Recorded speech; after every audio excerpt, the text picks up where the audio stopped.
Flunk. Social Distancing. Written by P G Forster. Narrated by Jessica Lee. Published by Lilydale Films.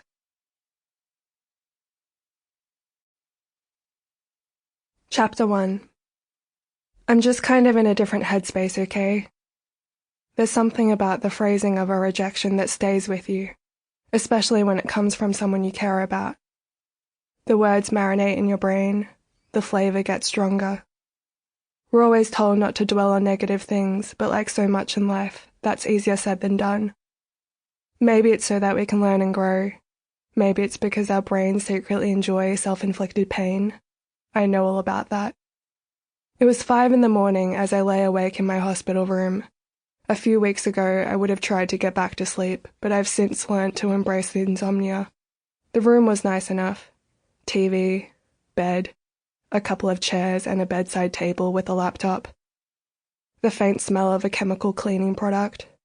My nurse said I was lucky to have such a nice view out onto the street, but I don't know if anyone who ends up here is lucky. About this time of day, a flock of cockatoos in the tree across the road normally started squawking, though you wouldn't think that's what it was. You could be forgiven for thinking it was a horde of pterodactyls for the sound they make, but what was originally an annoyance became something to look forward to. How sad is that? I'd actually grown to like their horrible squawking because it meant the long night was almost over. I'd seen very little of the outside world since the incident. Brayden and Danny had taken me out for a picnic one day. Yes, a picnic. We never used to do stuff like that. My life previously consisted of friends trying to convince me to get stoned or steal things. Now they were offering me sandwiches. It was the latest example of people being weird around me. Weirdness, of course, was standard for Brayden, but this was different. They were both on eggshells. Still, it was nice to leave this place. This 4x4 meter room that had become my home. That day, as we walked along the lake, I tried to forget that any of this had ever happened. I told myself that I was just hanging out with my best friend. It's kind of incredible that Brayden holds that title. A year ago, I would have written him off as a total dropkick bogan.